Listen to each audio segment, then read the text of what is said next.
Before this video starts, I just want to say that I don't get money for making this video. It's just my opinion. I've tested these motors for quite a few weeks now and I've come to the conclusion to make a video, and I've just put the links of the motor in the video description, so yeah, maybe you want to buy them from there. I would recommend them because it's the cheapest price you can find online. So enjoy the video. I want to talk to you guys about my current motor that I fly on a daily basis. So some of you may have realized that I've switched from the MrSteele TBS 2306 2350 kb to the rather new T-Motor F40 2306 2400 kb. If you compare static thrust and static amp consumption values on each motor, they are quite similar. So they also feel quite similar in the air. But one of the main reasons why I've switched from the Steel to the T-Motor is that I'm not really happy with the build quality of the MrSteele motor. So let's start by looking at play in the bell. So as you guys can see, the MrSteele has some play in the bell, or the shaft has some play in the bearing, or the C-clip is not as strong as the T-Motor. But after a few flights with the steel motors, I can feel play in the bell, and I didn't have a lot of hard crashes. But the motor just seemed to wiggle around, and I don't like this. So from my experience, that doesn't make much of a difference in overall performing of the motor, but I think that you pay $30 for a MrSteele motor and the bell has some play after a few packs, and that's quite annoying, at least in my book. And what I've also realized, the C-clip. I don't know what TBS is doing, but it sucks. So as the motor came out, I don't know, around a year ago, they had some issues with the bell popping off in light crashes. So they just reinforced the C-clip to some amounts I don't really can evaluate. But this brings us to the reason that you can't take the C-clip off the MrSteele motor unless you have like some kind of C-clip removal tool. I don't have it, and I can't take the C-clip off without cutting it in half.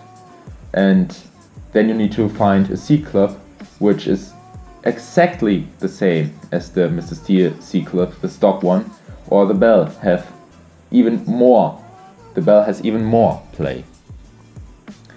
And the T-Motor, they're quite nice, and they also put a replacement C-clip inside of the package, and also like the little spacer brass thing, so that the bell doesn't have vertical play. They also put it in there. Of course, T-Motor has a lot of motors on the market to date, like, I don't know, 25 different motors, and they listened to the customers and they said that they should include replacement C-clips, and that's what they did. And if you compare this to TBS, they don't really have a lot of motors on the market. They only have the endurance motors and also some older motors from the TBS Discovery Pro, but they don't have a lot of racing motors. So maybe you can put this to the side, but maybe in the future they might listen to the customers and put a replacement C-clip in there. What I also realized, the paint on the MrSteele motor is very hard to scratch off. You can even take like a fingernail and scratch the paint off, and I don't know what they're doing, but in a light crash the motor looks like crap because the paint scratches off, and it really shows that the build quality isn't quite there in comparison to the T-Motor. So let's take a look at the two bells. So as you guys can see, I don't know, but the T-Motor bell looks way more durable in comparison to the MrSteele. I can't really prove the fact, but from what I've read on the Rotor Facebook group, some say that you can't really destroy the T-Motor, and yeah, that's also the thing that I think is true. Maybe I'm gonna make like a follow-up video when I fly more and crash harder, but I don't really think that you can destroy the motor quite easy. So that brings us to static thrust and static amp consumption.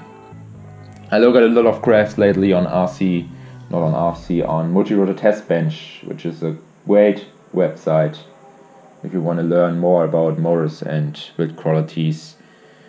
And what I've realized is that both motors pull around 24 to 25 amps on the 5x4x3 V1S prop, the first PC prop from HQ, and they should pull 24 amps. But what I've realized, I'm running the MrSteele PDB with the KISS24 amps. I don't know how accurate the current sensor on the KISS24 amp is, but I pull around 55 to 70 amps on full throttle.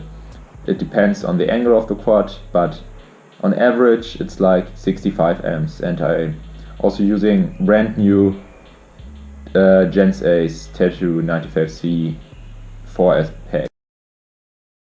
If you look at the static thrust, each motor should pull 24 amps. So 24 times 4 makes 96 amps. So my quad should pull 96 amps, but in reality it only pulls 65 amps. So I don't really expect that the static thrust, static amp values are like comparable to real world values, but I think the main reason why you want to look at static thrust is to compare different motors to each other, because Multi-Rotor Test Bench normally uses the same test rig on each motor. So you can see, yeah, one motor pulls 24 amps and the other motor pulls 55 amps. So yeah, you can compare them to each other. These values may not apply to real world, but at least you have the feeling inside of your head that this motor isn't as efficient as this motor. So I think that's the main reason why you want to look at static thrust, or that's the main reason why you want to look at Multi-Rotor Test Bench. Of course, I will put a link in the description. So if you have more questions about these two motors, please leave them in the comment section below. I'm also gonna do a follow-up video where I compare different props on the T-Motor F40 V3 in the future, flight times, DVR footage, not with the steels because I don't have them on any of my setups. And yeah, that might get online in a few days.